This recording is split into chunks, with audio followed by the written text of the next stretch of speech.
Your faith isn't dying. It's being quietly suffocated by things you call blessings. There is a silent thief living in your everyday habits, slowly replacing God, while you smile and pray. If you don't unmask this stranger now, you'll reach the end, only to realize you've been worshiping a ghost. Have you ever wondered why your faith feels crowded? Like God is important, but He's fighting for air in your own chest. Welcome to Soul Refined. The shocking truth is, your soul isn't being hunted by monsters. It's being strangled by your own habits.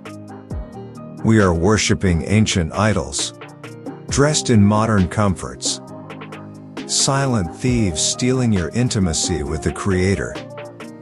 If you don't expose them, you'll die successful, but spiritually empty. Subscribe now to support this mission. Before we begin, answer this. What is more dangerous? A. Extreme sacrifice. Or B. Comfortable stagnation? Comment your bold choice right below now. This spiritual congestion often begins in the one place we feel safest, our pursuit of ease. We have built a fortress out of comfort, turning convenience into a false gospel that never demands a price. We avoid anything that stretches us or requires sacrifice. Yet Jesus didn't call us to a sofa. He called us to a cross. Luke 9:23 demands that we deny ourselves daily. When comfort is your king, obedience is merely a suggestion.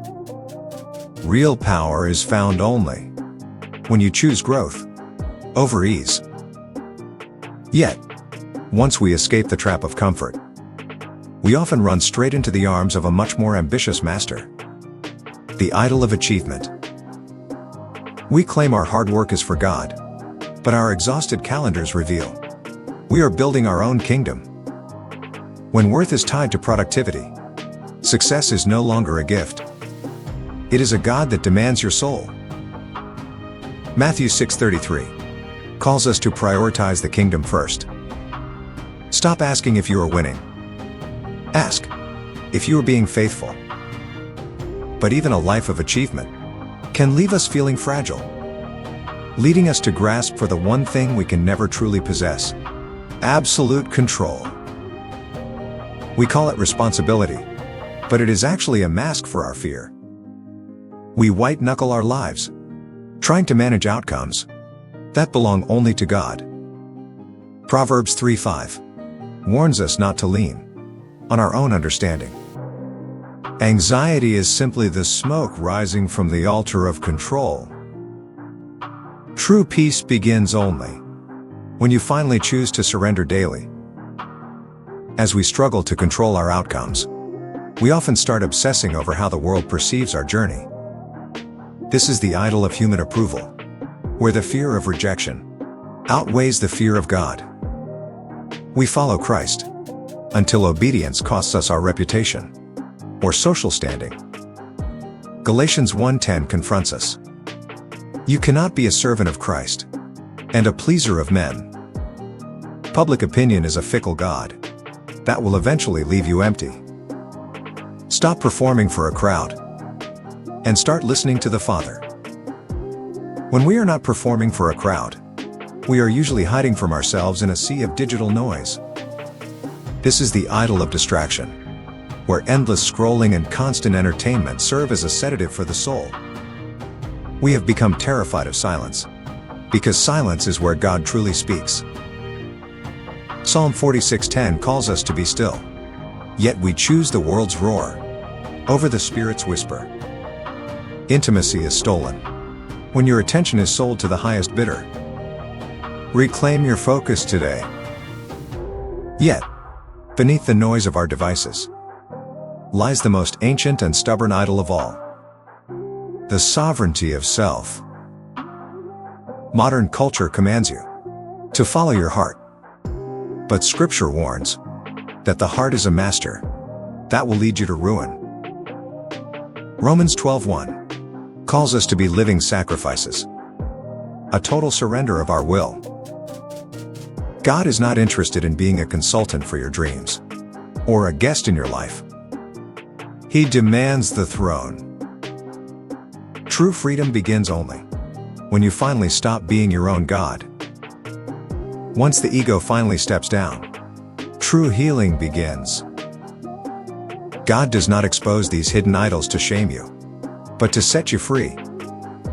Whether it is comfort, success, or distraction, whatever you lay at His feet, He is faithful to restore to its proper order. Exodus 23 is a promise of protection, not just a command. Share this with someone who needs a wake-up call. When God is first, everything falls into place. We have walked through the hidden corridors of the modern heart, unmasking the 6 subtle masters that vie for the throne of our lives.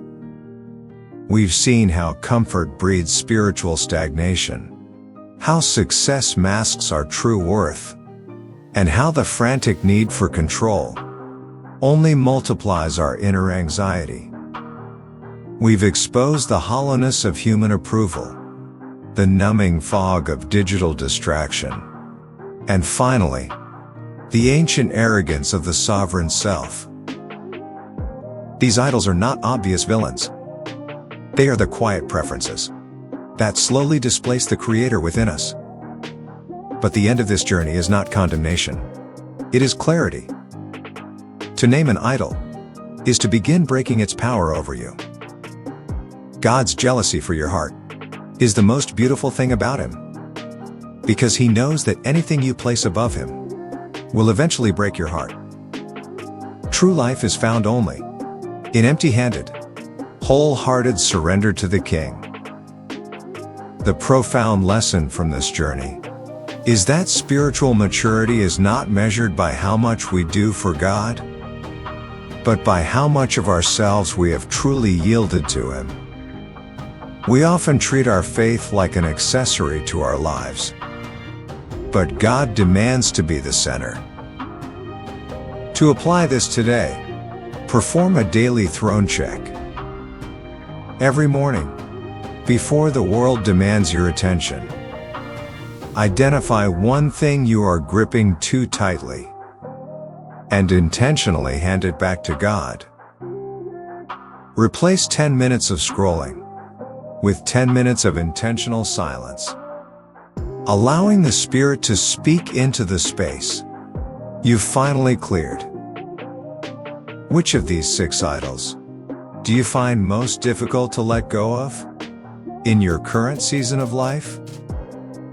Please share your thoughts in the comments so we can learn from each other's perspectives and grow together as a community. If you found this message valuable, please subscribe to Soul Refined. Your support gives us the motivation to continue creating deep, soul-sharpening content for your spiritual walk.